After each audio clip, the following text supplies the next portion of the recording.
Os damos la bienvenida a un nuevo episodio de Ments Maravilloses, el podcast de divulgación del Centro de Cerca Matemática. Estamos hoy con Tasio Naya, investigador postdoctoral de aquí del CRM, es investigador María de Maeztu. Tasio, muchas gracias por estar con nosotros y acompañarnos hoy. Muchísimas gracias por la oportunidad. Estoy muy feliz de estar Hay, aquí. hay cola y hacemos casting con múltiples personas para que vengan. Pero nos hace mucha ilusión poder hablar contigo también. Y hoy, en particular, de una figura de estas que el nombre solamente a la gente ya le puede sonar, de que lo hayan leído o lo hayan visto en algún sitio. A lo mejor no saben qué relación tiene con las matemáticas, pero es uno de aquellos nombres capitales un poquito de la historia de las Sí. matemáticas. Y de hecho lo tenemos aquí detrás, que es Hipatia de Alejandría. Y os explicaremos un poquito su vida, que es muy interesante, su contribución a las matemáticas y a la ciencia, y hablaremos también un poquito de algunos aspectos del trabajo de Tasio y del legado que nos ha dejado Hipatia. Y como siempre hacemos, empezaremos un poquito hablando de su vida, lo que sabemos de su vida, porque realmente lo que conocemos un poquito son por testimonios o textos, Sí. no directamente a veces de ella, a pesar de que sí que tenemos algún texto en el que ella colaboró y en el que ella trabajó, pero muchas veces lo que tenemos con estas figuras de la antigüedad son testimonios de un poquito de su trabajo. Sabemos que nace entre el 350 y el 370 después de Cristo. No sabemos exactamente la fecha, pero un poquito por testimonios y por fechas de cuándo se cree que trabajó, pues son un poquito los rangos de nacimiento que se conocen o que los historiadores dan por buenos. Y sabemos que es hija de Teón de Alejandría, matemático, científico, filósofo y director de la escuela del Serapeo de Alejandría. Esta escuela, este centro de conocimiento, uno de los más importantes del mundo antiguo en ese momento, es un poquito el heredero de lo que era la biblioteca, la gran biblioteca de Alejandría. Cuando Hipatia nace, la biblioteca ya está destruida, pero hay centros que eran centros hermanos o centros complementarios a la gran biblioteca que siguen con el legado de esa institución. Y en este caso es una institución de conocimiento, de formación, de educación y también de recogida de este conocimiento a nivel global, que Hipatia colabora con su padre, trabaja con su padre y acaba siendo también profesora del Serapeo de Alejandría y empieza a tener pues, un conjunto de alumnos, algunos de ellos muy importantes. De hecho, una de las cosas que se dicen de Hipatia o que se comentan es que es una profesora excepcional. Excepcional tanto por el conocimiento que comparte, como también la capacidad que tiene de motivar a los estudiantes. Hipatia, además de enseñar ciencia, además de enseñar astronomía, matemáticas, enseña también filosofía. Enseña también, podríamos decir que alguna cosa de las que enseña es enseñar a pensar a sus estudiantes. Y este pensamiento deriva un poquito de una rama de la filosofía que es el neoplatonismo. Para explicar así muy brevemente, el neoplatonismo es una filosofía que cree que hay un nivel de conocimiento que está por encima de la capacidad de comprensión y del lenguaje humanos. Y que el objetivo en la vida de una persona es llegar a ese nivel de conocimiento. Que es como un objetivo muy humilde, ¿no? Es llegar Sí, sí, al... sí, sí. Muy Pero platónico. muy platónico, es verdad.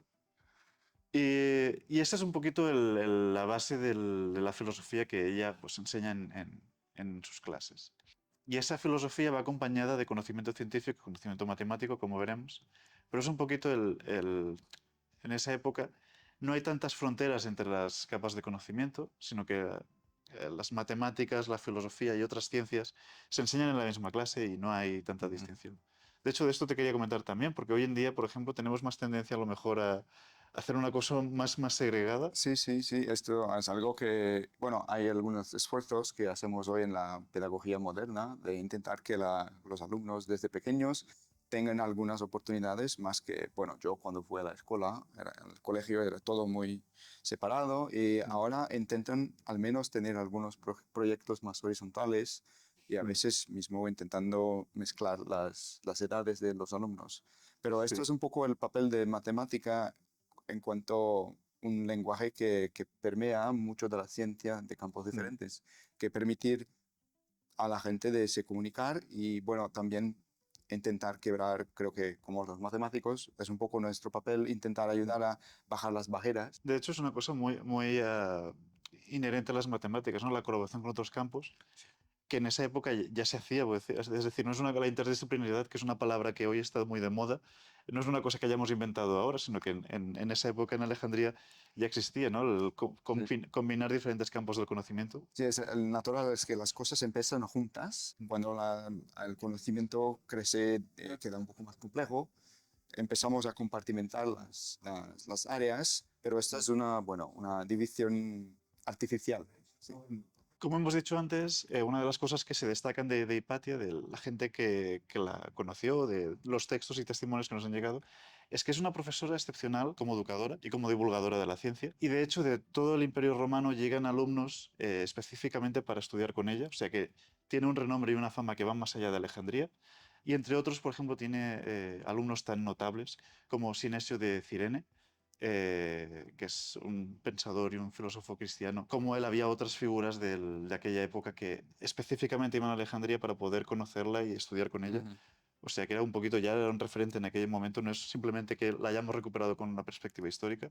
Pasa un poco esto con todos nosotros. Sí, creo que mucha gente tiene un profesor o una profesora Mm. inspirador y bueno, en esta época como, no sé, creo que algunas de esas, bueno, era un centro de renombre donde ella leccionaba a ella, pero creo que esto hacía con que, bueno, con razón, que un buen profesor debería tener mucho reconocimiento por el Sí. impacto que tiene en la sociedad. Sí, Hoy sí. en día también pasa, hay investigadores en matemáticas que tienen este renombre y la gente quiere ir a trabajar con ellos, quiere ir a Sí, buscarlos. sí.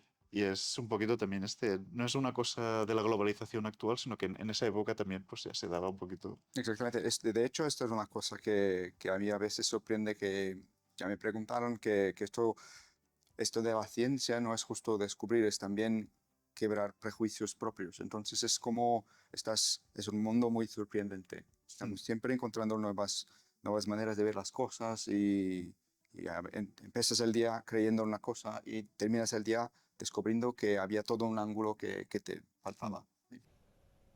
Dionysius, you don't question what you believe.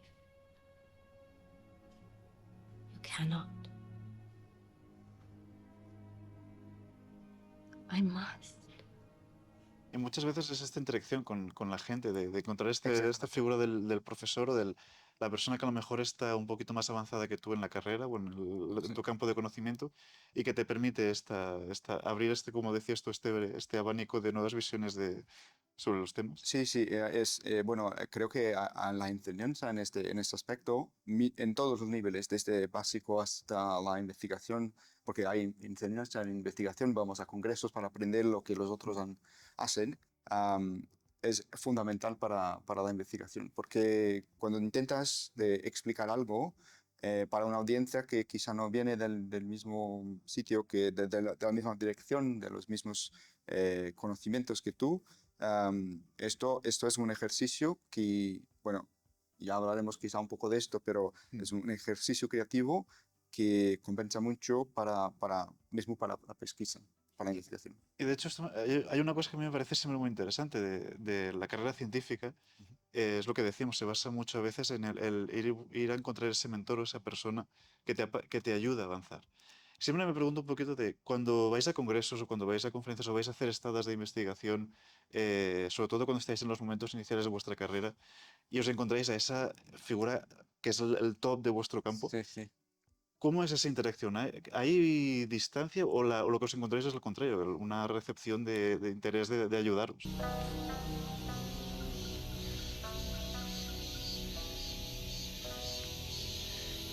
C'est vous. 你個漢語好差，我一個字聽唔到，而且好刺耳。Hay de todo. Creo que, bueno, hay mucho de la parte de los más jóvenes. Estamos impresionados con, bueno, esta figura que conocemos de nombre, de artículos que hemos leído, Mm. de conquistas impresionantes que han hecho en el campo de alguna área.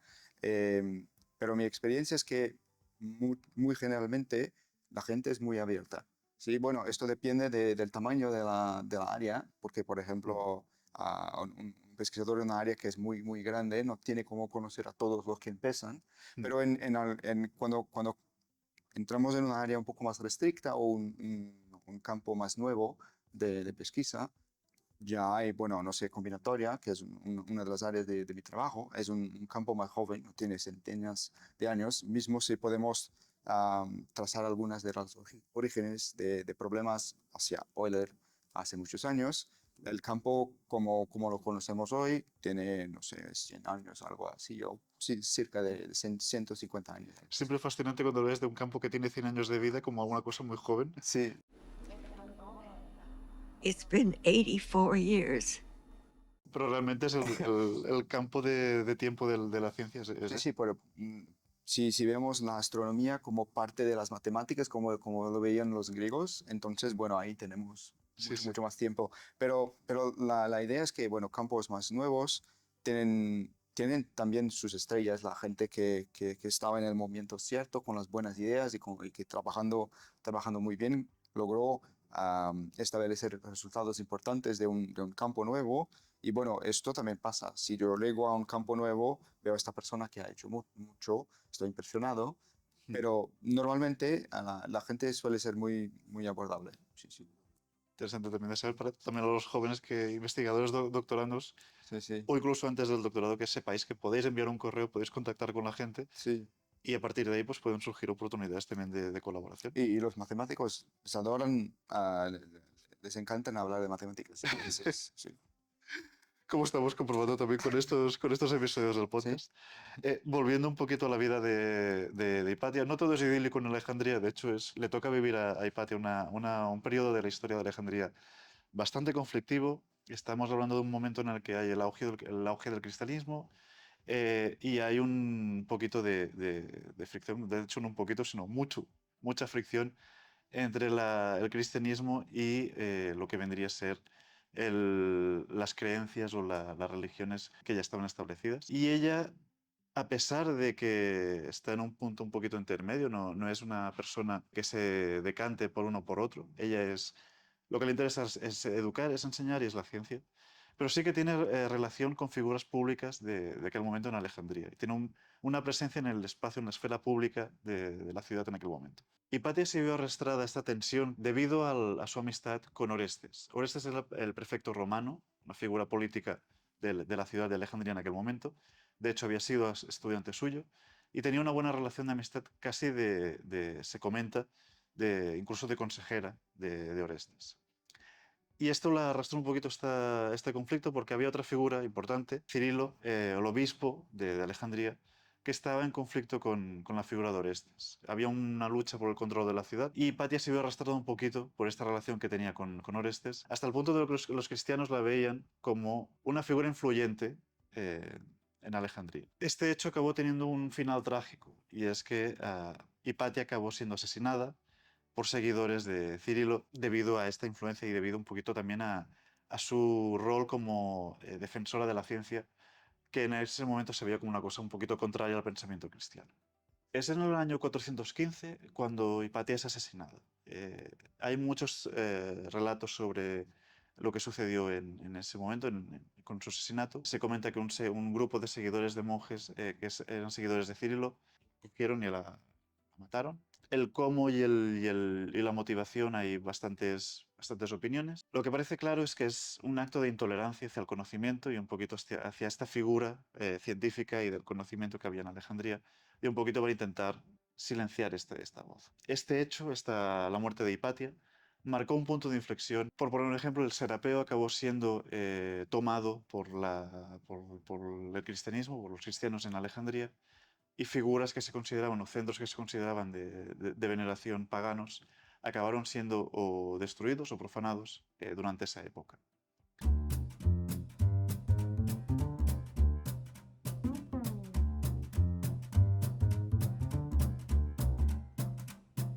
Bueno, hemos hablado un poquito de la vida de Hipatia, hablemos un poquito también de tu vida y de tu investigación. Sí, Tasio, si nos puedes explicar un poquito en qué trabajas, en qué se basa tu sí, investigación. sí. Bueno, yo tengo la suerte de trabajar en una área que, bueno, es un área un poco más joven, la combinatoria, pero es una área que está un poco por su naturaleza mezclada con muchas otras áreas. De hecho, miré, han hecho hace poco un episodio sobre la vida de Erdos, Sí, un combinatorio por excelencia, Y bueno, yo trabajo junto con Guillem y Juanjo también en algunos problemas comunes de combinatoria. Y tengo como decía yo, la suerte de trabajar en una intersección de dos dominios diferentes. Trabajo mucho con lo de las matemáticas discretas, es decir, objetos que no son continuos, como una curva, como un proceso físico necesariamente, bueno, los procesos físicos clásicos, pero también es un área que tiene mucho de probabilidad. Sobre todo, bueno, en parte por los métodos que utiliza y en parte también como por algunos de los problemas que intenta atacar. Yo trabajo en parte con la teoría de Ramsey, pero esto sugiero que la gente vea el otro vídeo porque lo explica muy bien. Pero más recientemente me ha interesado una otra parte de la teoría combinatoria, que es la teoría de los designs, de los patrones. Es un tipo de padrón particular llamado, para dar un ejemplo, cuadrados latinos. Un cuadrado latino es una grade de números en que tenemos símbolos, bueno, grade de símbolos, no necesariamente números, pero es una grade n por n en que tenemos símbolos y los símbolos no se repiten en líneas ni columnas. Es un poco como un sudoku, ¿sí? Vale. Pero sin imaginar las restricciones en las pequeñas casillas cuadradas, las 9. Solamente no queremos repetir números, por ejemplo, en la línea y columna. Estos objetos tienen propiedades muy interesantes que son utilizados, por ejemplo, en el design de experimentos, en la estadística tienen aplicaciones también, y también en el diseño de protocolos de criptografía de comunicación también. Un tipo de problema que yo estudio es, por ejemplo, si tienes un cuadrado latino parcialmente rellenado, eh, hasta cuál límite podemos rellenarlo y tener certeza que estar ciertos que aún es posible completarlo desde un cierto punto. Si él empieza vacío, entonces hay maneras de rellenarlo, pero si rellenamos todo menos 4 casas, quizá no hay manera de hacerlas sin crear un conflicto con alguna otra parte. Y hay una conexión muy bonita entre este tipo de problemas y problemas de redes, problemas de teoría de grafos, que están relacionados a cubrir o particionar ciertos grafos, ciertas redes, podemos pensar, en que las conexiones están coloridas, en elementos que sean multicolores o que sean monocromáticos, lo que tiene una conexión muy grande con teoría de Ramsey y con problemas estructurales de grafos. Bueno, esto son palabras un poco más generales, pero la idea es que buscamos en algún tipo de sistema grande que satisface algunas restricciones, subsistemas más organizados, o bien que permitan decomponerlo, o bien que solamente estamos buscando algún tipo de subsistema con orden ahí dentro. Eh, Es una cosa que también me parece muy interesante de vuestro trabajo, es... A veces la gente puede pensar que los matemáticos estáis muy focalizados en un campo concreto o en un problema concreto, pero realmente durante vuestra carrera vais saltando un poquito dentro de sí, vuestro campo global, pero vais buscando problemas nuevos o vais encontrando nuevas cosas en las que centrar vuestra atención. sí, sí. De hecho, esto es un poco el papel de las conferencias y de hablar con otros matemáticos, porque nosotros suele ser muy común que durante una pausa de café o cuando hacemos una reunión de trabajo, algunos minutos de la reunión hablamos también de otros problemas que nos han encantado o que la gente o que hemos oído de alguien comentado. Y así los problemas buscan un poco una casa, alguien que les dará el cariño y el cuidado que necesitan para ser solucionados. Y bueno, y una otra cosa que, bueno, yo digo aquí, pero bueno, para los matemáticos es algo normal, pero a veces para la gente que no está dentro no es tan normal, es que los problemas matemáticos que vemos en la escuela en el colegio, tienen Mm, una solución cuadrada, bonita, que estamos buscando. Los problemas mm, matemáticos es mucho más un diálogo entre encontrar la buena pregunta y encontrar la buena respuesta. Muchas veces, nos importa mucho más que la pregunta sea interesante, porque difícil, mm. interesante en el sentido que tenemos que ser creativos y por veces descubrimos intentando resolver una pregunta, una técnica que es mucho más interesante que la respuesta sí o no a una pregunta particular que cualquiera era. De hecho, esto conecta también con dos preguntas que te quería hacer. La Ujú. primera, hemos hablado de cómo Hipatia era una figura de la educación, o era una educadora notable, Sí. y un poquito también esta tradición de educadores que tienen los matemáticos y las matemáticas.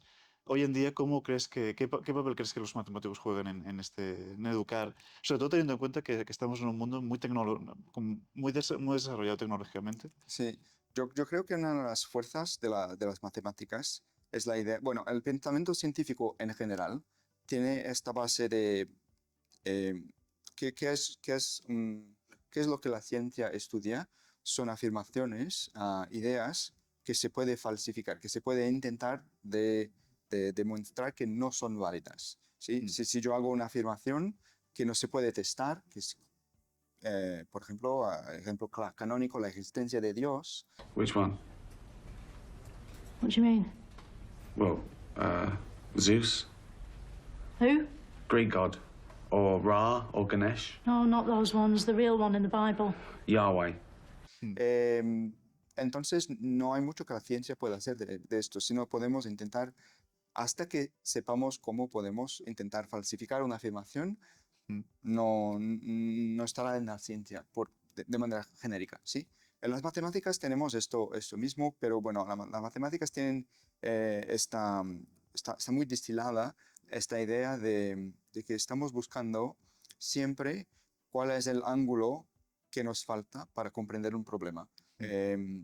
De hecho, una de las experiencias maravillosas que tenemos como matemáticos es cuando crees que comprendes un sistema, el comportamiento de un objeto Mm. y te das cuenta que en realidad puede comportarse de una manera completamente diferente. De hecho, una de las cosas con que trabajo es una red, un modelo muy clásico en la teoría de grafos, son los grafos aleatorios. Hay muchos modelos. En particular, un modelo que, bueno, fue popularizado mucho por Erdos y Reni, que es de una red en que tenemos personas y cada par de personas está conectado o no, independientemente de los otros, con una cierta probabilidad. Este modelo, en principio, es un modelo, uno de los más sencillos que se puede proponer. Por eso empezamos ahí, empezamos con lo más fácil. Y al mismo tiempo, Erdos y Reni han visto, han observado que este modelo pasa por un abrupto cambio de comportamiento en un momento, dependiendo de esta probabilidad de conexión. Si miras justo abajo de algún cierto punto, el sistema tiene una cara, y si pasas justo un poco arriba de ahí, el sistema está completamente diferente. Es un fenómeno que, bueno, los físicos están muy acostumbrados a decir transiciones de fase, como por ejemplo la agua que está casi a 0 grados, 1 grado, está líquida y luego después cambia mucho y queda sólida, ¿sí? Mm. Y bueno, hablando de esto, volviendo para la sociedad, yo creo que las matemáticas tienen mucho a aportar a la sociedad, son prácticas y herramientas para que busquemos cuáles son los ángulos que nos faltan. Por ejemplo, cuando tenemos una noticia que puede o no ser fake news, ¿qué podemos hacer nosotros para certificarnos de que no es, o para minimizar la probabilidad que acabamos repasando un fake news catastrófico, no sé, algo así? Y al mismo tiempo, bueno, hay el canónico de las matemáticas aplicadas, la estadística. Estamos rodeados de estadísticas sobre, bueno, desde cosas de urbanización hasta nuestras propias cuentas bancarias. Mm. Y hay muchas herramientas complejas para analizarlas, pero también hay principios más sencillos que están siempre evoluyendo, que la gente puede utilizar no sé, para al menos verificar groseramente si una información es verídica. Mm. De hecho, además, hoy en día vivimos bombardeados de números, de datos, Sí, sí. y tener las herramientas para poder discernir cuáles son reales o no. This isn't real. What is real? How do you define real?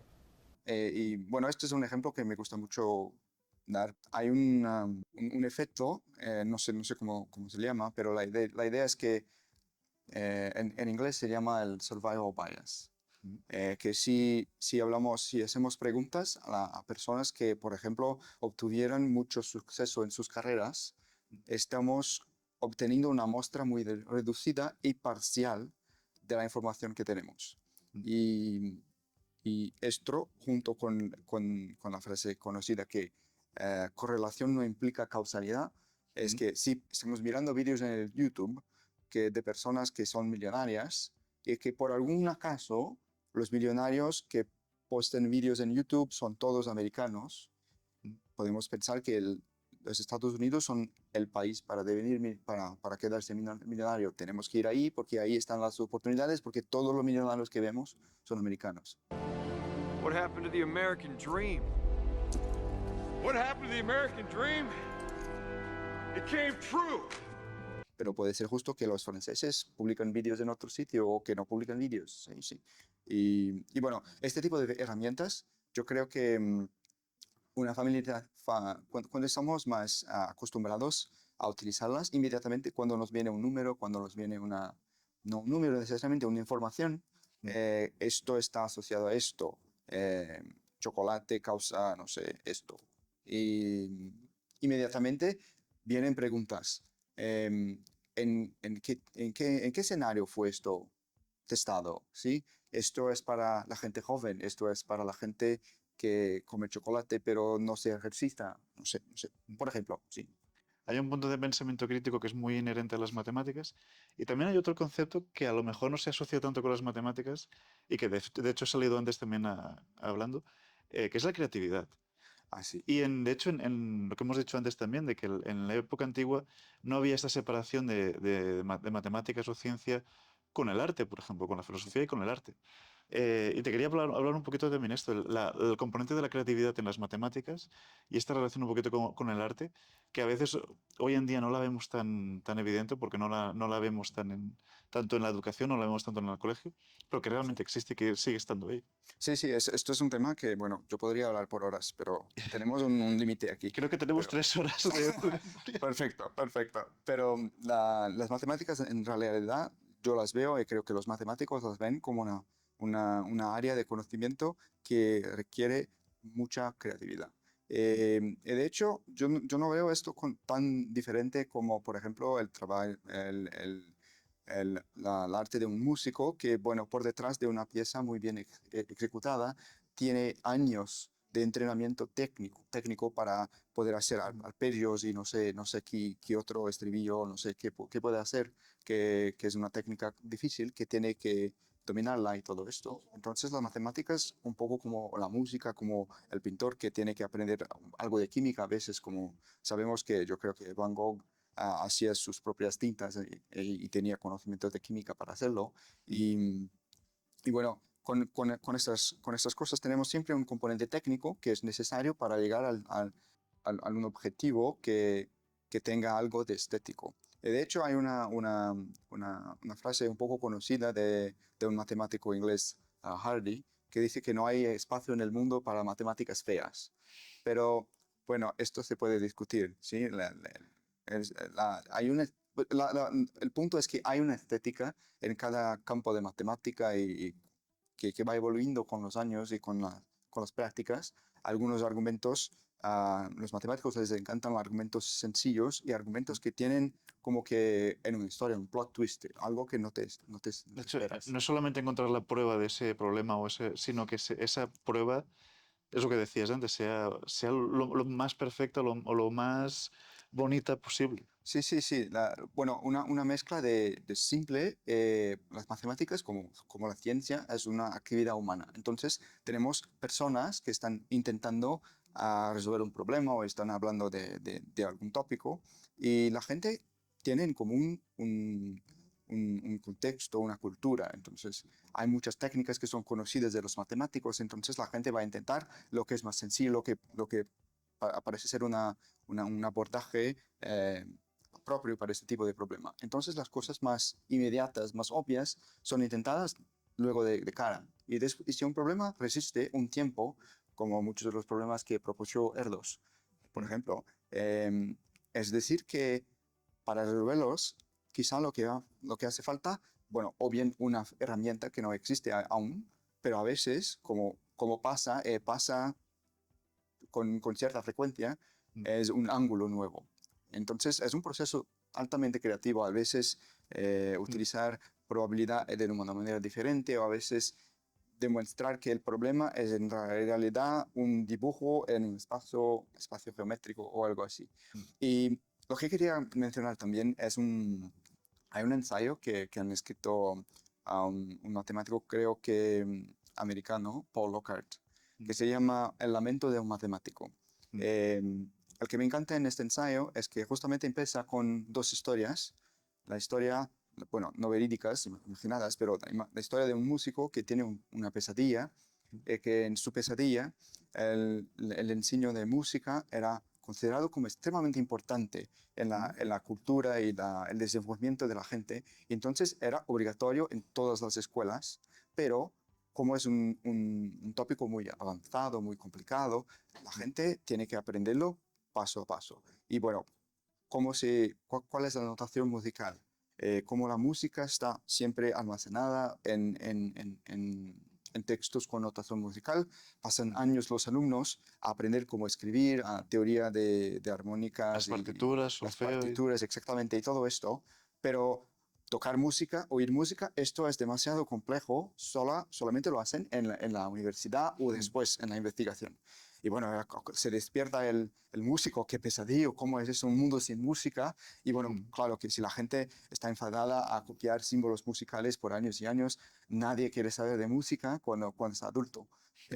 Y bueno, el texto continúa con una pesadilla similar de un pintor.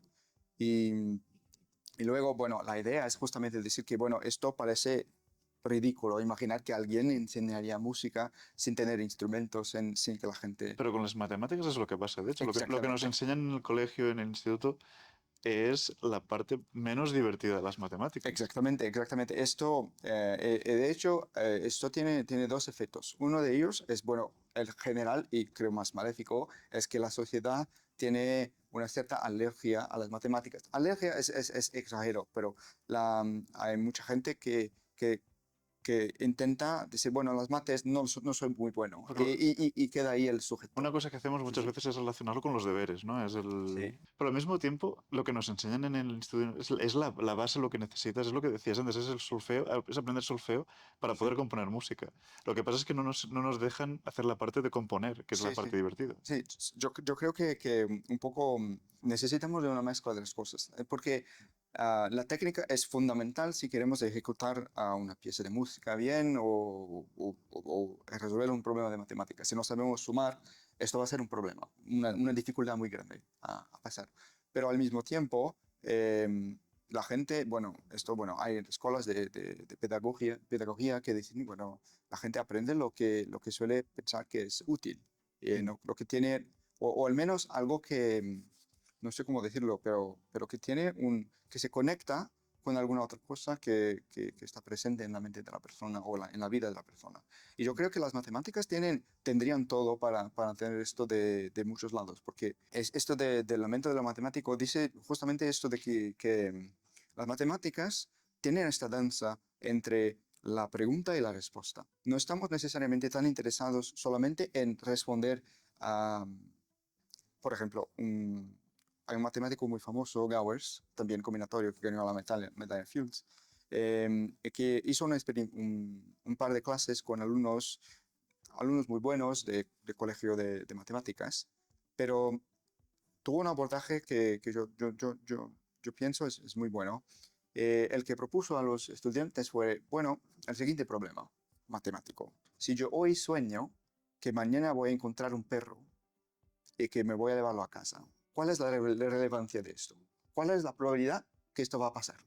Y bueno, la pregunta, bueno, para los estudiantes es muy distinta de lo que tienen normalmente frente a ellos.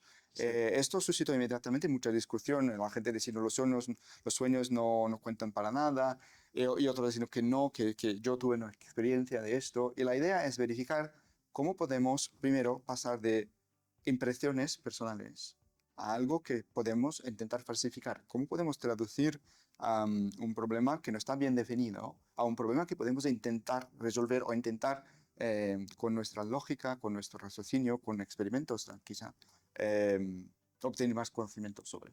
Y creo que esto, las matemáticas pueden traerlo mucho a la sociedad. Si llegamos a un punto donde la gente se siente más confortable de proponer hipótesis sobre crecimiento de la población, crecimiento de cuáles cambios de políticas públicas para la jubilación, por ejemplo, esto que todos vemos que hay gente más vieja, esto no es sorpresa, cambios climáticos, todos vemos, todos los vivimos, pero creo que un poco esta dificultad que tenemos en cuanto a sociedad en grande escala con las matemáticas nos dificulta que mucha gente que tiene buenas ideas, puedas ponerlas a prueba, puedas comunicarlas y eso.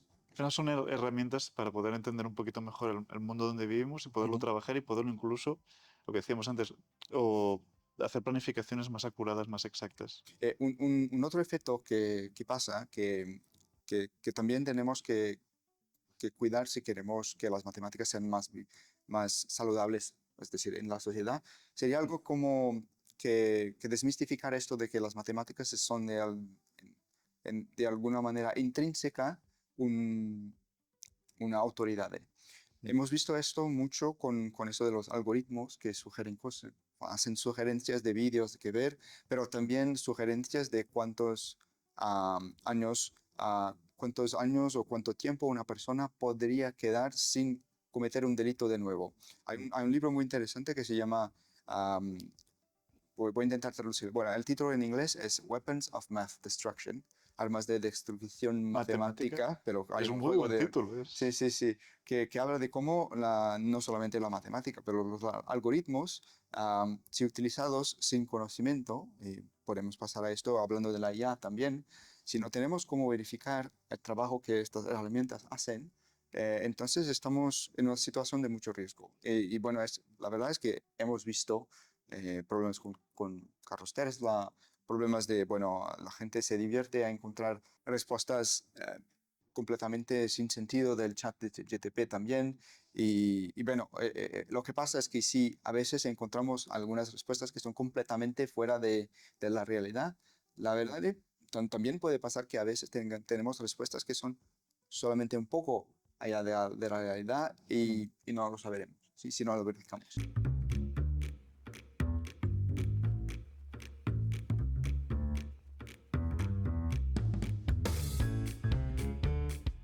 Volvamos un poquito con Hipatia. Ya hemos hablado de su vida y del contexto histórico que le tocó vivir. Hablamos un poquito también del legado como tal que nos ha dejado matemático. Hipatia no es una persona que nos haya dejado teorías nuevas en ese momento o grandes problemas por resolver. Su contribución a las matemáticas, muy vinculada al trabajo también de su padre, es el popularizar obras matemáticas o conceptos matemáticos que en aquel momento acababan de surgir o estaban muy incipientes. Y el trabajo de Hipatia fue muy importante a la hora de que estas obras fueran accesibles, fueran llegar al máximo número de personas posible y poder avanzar estos campos y poder avanzar el estudio de esta manera. Y Hipatia hizo también una cosa que también ha salido antes que comentábamos de la astronomía, o sea, que decíamos, no se centró solamente en un campo del conocimiento, sino que los combinó un poquito. Sí, sí, tienen un sentido fundamental para muchos de los trabajos que nos llegaron hoy, por ejemplo, de Euclides mismo, no los llegarían si no fuera el trabajo de la gente que se debruçó sobre estos y los expuso de una manera, y a veces, muchas veces mejor, no lo sabemos porque no tenemos los estudios originales, pero quizá a veces mejor de lo que lo tenían originalmente. Y bueno, muchos lo trabajan.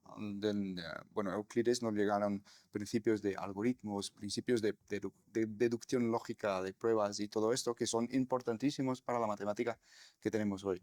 Y de hecho, la versión moderna de estos son, bueno, quizá muchos de los youtubers que están ahí pegando artículos y explicándolos a la gente, publicando matemáticas de una manera Sí. mucho más eficiente que justo tener artículos publicados en un journal. De hecho, es la parte de divulgación que también la comentaba más antes, que es importante en el sentido que el matemático o la matemática que hace ese teorema o ese problema extremadamente complejo, muchas veces hace falta alguien que venga luego y lo coge y lo explique o lo traduzca a un lenguaje que máximo número de personas lo pueda entender y que eso pueda derivar nuevo conocimiento, porque al final el conocimiento no tiene principio ni final, sino que va sumando y se va ampliando, Sí, con lo sí. cual ese trabajo es importante. Muchísimo, porque también como en toda actividad humana, una vez que un grupo de personas empieza a hacer algo, que quería ser una cultura, esto empieza a derivar un poco en códigos de comunicación, de contextos subentendidos del resto de la población. Y, por ejemplo, bueno, esto se ve mucho, estaba esta semana en una evaluación de un alumno de mestrado, hablamos justamente el panel de evaluadores, que bueno, durante el mestrado tienes la oportunidad de tener el espacio de explicar las cosas bien. En un artículo de matemáticas tienes que ser más breve porque, bueno, ya sabes que la gente que va a leerlo, bueno, asúmese que la gente que va a leer el artículo muchas veces ya son especialistas en la área y para tener una clareza de lo que es nuevo, no repites mucho de lo que ya se sabe, lo que puedes suponer como contexto.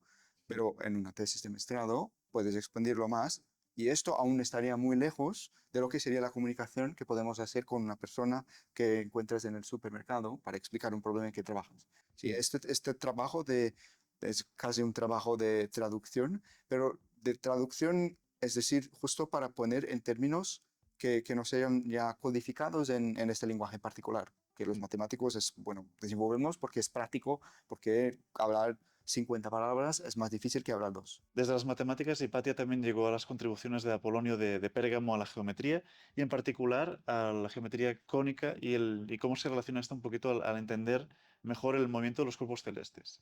De hecho, Hipatia hizo contribuciones a la astronomía también. De hecho, una de las cosas que comentan testimonios de alumnos es que llegó a construir y desarrollar un astrolobo, un instrumento para poder medir el movimiento de los astros.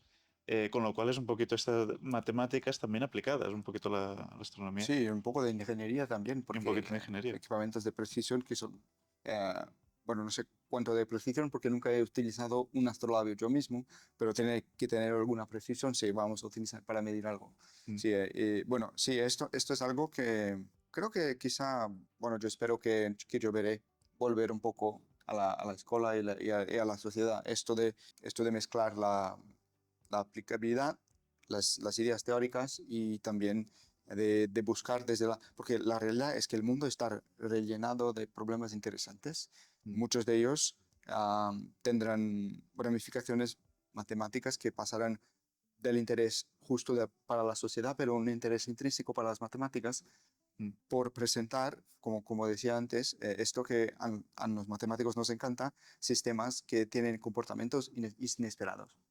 Es un diálogo, de hecho, entre la parte teórica y la parte más práctica. Cuando hemos hablado de la vida de Hipatia, hemos hablado de esta tensión, esta lucha entre religión, ciencia. Eh, ¿Cómo ves un poquito esta tensión entre... De hecho, antes hemos hablado también, porque no solamente religión, también es formas de pensamiento que a lo mejor entran en conflicto con la ciencia. ¿Cómo es un poquito esta situación actualmente en comparación con la época de Hipatia? Bueno, yo creo que bueno, las matemáticas no sufren tanto de esto como otras ramas de la ciencia, pero hay sí, bueno, un diálogo que establecer, sobre todo cuidar un poco de la herida que tenemos abiertas mucha gente que tiene traumas de matemáticas. Y bueno, esto se puede hacer de varias maneras. Una, que yo creo que bueno, la manera del largo plazo y la más cierta es, bueno, cambiar un poco la manera como las matemáticas son enseñadas, tener un poco más de libertad. Y yo entiendo que hay un problema logístico de cómo evaluamos los estudiantes, pero al mismo tiempo bueno, esto da mucha discusión. Pero tenemos de un lado la enseñanza de matemáticas que puede evoluir, diversificarse en el sentido de permitir que los alumnos traigan problemas, por ejemplo, de casa, o cuestiones y que les busquen ahí dentro cómo podemos formularlas de una manera a trabajar los contenidos matemáticos que ya ciertamente dentro. Pero ya también un otro lado, que es un lado de clareza. Yo creo que, por ejemplo, cuando nosotros como sociedad comprendemos que una información es importante, entonces codificamos leyes que fuercen que esta información esté disponible. Por ejemplo, informaciones sobre los nutrientes que tenemos en la comida que compramos en el supermercado. Mm. Y quizá hoy como tenemos también productos y apps en el teléfono y todo que tienen algoritmos, quizá llegaremos al caso, y bueno, estamos viendo un poco esto con lo de ahí, de la inteligencia artificial también, que tenemos que codificar prácticas para tener una clareza sobre cuáles bases de datos fueron utilizadas para entrenar esta IA o cuál algoritmo está siendo utilizado para decir por dónde pasará el Uber o no sé. De hecho, me gusta que saques este tema porque para mí tiene un sentido un poquito metafórico, porque al final la inteligencia artificial son estas cajas negras en las que Sí, les damos información, nos dan un resultado y es entre comillas como un ejercicio de fe. Es porque no sabemos realmente en esa caja negra qué hay, lo que está pasando, y las matemáticas a lo mejor nos pueden ayudar un poquito a retirar ese velo y sí. ver un poquito qué hay dentro y entender un poquito más realmente como lo que tú decías, un poquito de ver cómo esa información se trata, de dónde viene esa información y Ujú. cómo ese resultado nos llega después. Alguien me comentó esto que había, bueno, creo que un vídeo cómico sobre programación antes y después de la IA. La gente que programaba antes pasaba, no sé, 6 horas intentando encontrar el problema en una línea de código o en un trecho de código que había escrito. Y hoy no lo escribe el código, pásalo a IA y pasa tantas horas intentando que la IA del código que haga el que necesita de la manera necesaria. Y bueno, lo que pasa es que pasamos de esta pérdida de clareza que tenemos cuando demasiadas cosas están escondidas. No que no, bueno, no soy contra la automatización. Las calculadoras son muy útiles, los computadores son muy útiles, los mapas GPS y todo esto. Yo creo que lo que pasa es que eh, bueno, estamos aún aprendiendo en cuanto a sociedad cuál será la relación de la gente con la IA, pero hay muchas cosas que aún no sabemos, hay muchas cosas que aún no sabemos cuál es la buena manera de regularlo todo. Por ejemplo, y si no hay regulación, entonces nosotros sabemos que, bueno, tenemos experiencia en otros campos, es que lo que guiará a la evolución es el dinero, el lucro de las empresas que tienen esta tecnología por ejemplo, veremos una era, bueno, ya vivimos una era de colecta de datos Sí. masiva sin Sí, sí. muchos, tantos escrúpulos como necesarios, no sé.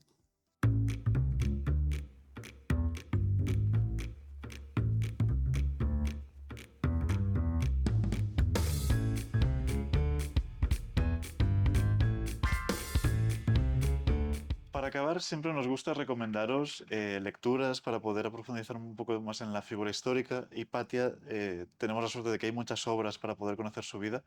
Nosotros os hemos explicado un poquito, una pequeña parte de lo que hizo y de lo que vivió.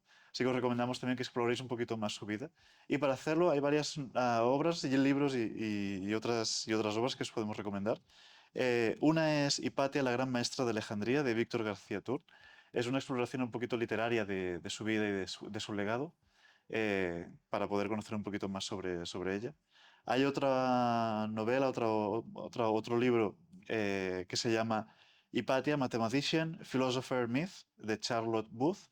En este caso es una obra que trata sobre la vida y el legado de Hypatia y también un poquito el mito que la rodea, porque hemos visto un poquito que es esta figura casi mitológica, pero que es basada en una persona real. Y también comenta un poquito este punto de la persona real con el mito, que es muy interesante. Hay también una película dirigida por Alejandro Amenábar, que se llama Ágora, protagonizada por Rachel Welch, que os recomendamos también que la veáis. En este caso, si no sois tanto de leer, pues tenéis la película, que es un poquito más condensado. What do we know about a circle? We know that the center of a circle is always the same distance from any point along its perimeter. Exactly. Yes, so what if I divide the center into two, but what I keep constant is the sum of their two distances to the perimeter?